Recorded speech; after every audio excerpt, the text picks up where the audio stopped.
আসসালামু আলাইকুম। আমি ডাক্তার তৌশিক হাসান ইমরান। আজ আমি আপনাদের সামনে আলোচনা করব বর্তমানে খুবই কমন একটি সমস্যা নিয়ে। আজ আমার আলোচনার বিষয় হাম হওয়ার আগে শিশুকে কিভাবে যত্ন করতে হবে।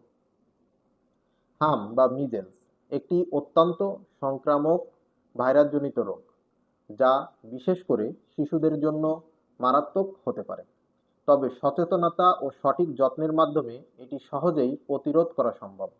আমি বিস্তারিতভাবে করণীয়গুলো তুলে ধরছি। ১. সময়মতো টিকা দেওয়া সবচেয়ে গুরুত্বপূর্ণ যেটি।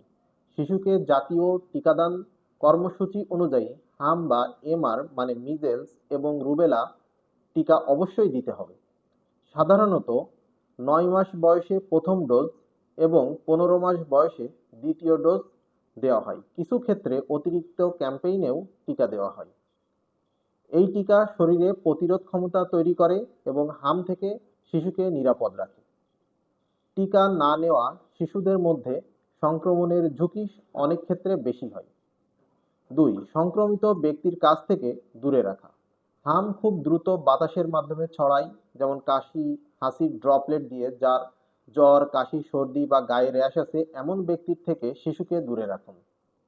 আক্রান্ত শিশুকে আলাদা কক্ষে রাখা ভালো। অপ্রয়োজনে ভিড়যুক্ত স্থান যেমন স্কুল, ডে কেয়ার, হাসপাতাল এড়িয়ে চলুন, কারণ ভাইরাসটি বাতাসে কয়েক ঘন্টা পর্যন্ত সক্রিয় থাকতে পারে। ৩. পরিষ্কার পরিচ্ছন্নতা বজায় রাখা খুবই গুরুত্বপূর্ণ। সংক্রমণ প্রতিরোধে হাইজিন খুবই গুরুত্বপূর্ণ একটি বিষয়। নিয়মিত সাবান দিয়ে হাত ধোয়া, বিশেষ করে বাইরে থেকে আসার পর হাত ধুতে হবে। শিশুর খেলনা, বোতল, প্লেট পরিষ্কার রাখতে হবে। হাসি কাশির সময় টিস্যু বা কনুই ব্যবহার করা গুরুত্বপূর্ণ। ঘরের জানালা খোলা রেখে বাতাস চলাচল নিশ্চিত করতে হবে। এতে ভাইরাস ছড়ানোর ঝুঁকি অনেকাংশে কমে যায়। ৪. পুষ্টিকর খাবার দেওয়া। ভালো পুষ্টি শিশুর রোগ প্রতিরোধ ক্ষমতা বা ইমিউনিটি বাড়ায়।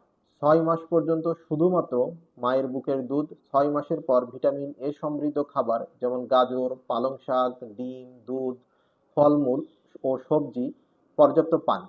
ভিটামিন এ ক্যাপসুল হাম হলে জটিলতা কমাতে, যেমন চোখের সমস্যা, নিউমোনিয়া কমাতে সাহায্য করে। ৫. লক্ষণ দেখা দিলে দ্রুত ব্যবস্থা নেওয়া।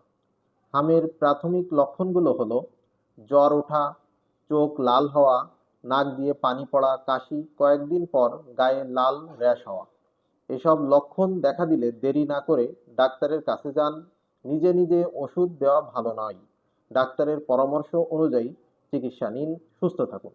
প্রয়োজনে ভিটামিন এ সাপ্লিমেন্ট দেওয়া হতে পারে। ভিটামিন এ খুবই গুরুত্বপূর্ণ এক্ষেত্রে। আক্রান্ত শিশুকে আলাদা রাখুন কমপক্ষে ৪ থেকে ৫ দিন। র্যাশ ওঠার পর শিশুকে বেশি করে পানি ও তরল খাবার দিন। চোখ ও মুখ পরিষ্কার রাখুন। জ্বর বেশি হলে ডাক্তারের পরামর্শ অনুযায়ী ব্যবস্থা নিন। সবশেষে একটা কথাই বলবো আমি, হাম প্রতিরোধের সবচেয়ে কার্যকর উপায় হলো সময় মতো টিকা, সঙ্গে পরিচ্ছন্নতা, সঠিক পুষ্টি এবং সতর্কতা। অল্প কিছু সচেতনতা আপনার শিশুকে বড় ধরনের ঝুঁকি থেকে বাঁচাতে পারে। আশা করি আজকে আমার এই এপিসোডটি আপনাদের ভালো লেগে থাকে, তাহলে অবশ্যই শেয়ার করে অন্যদেরকেও জানার সুযোগ করে দিবেন। ইনশাল্লাহ নেক্সট কোনো একটি এপিসোডে আবার আপনাদের সাথে দেখা হবে। সবাই ভালো থাকবেন। আসসালামু আলাইকুম রহমতুল্লাহ।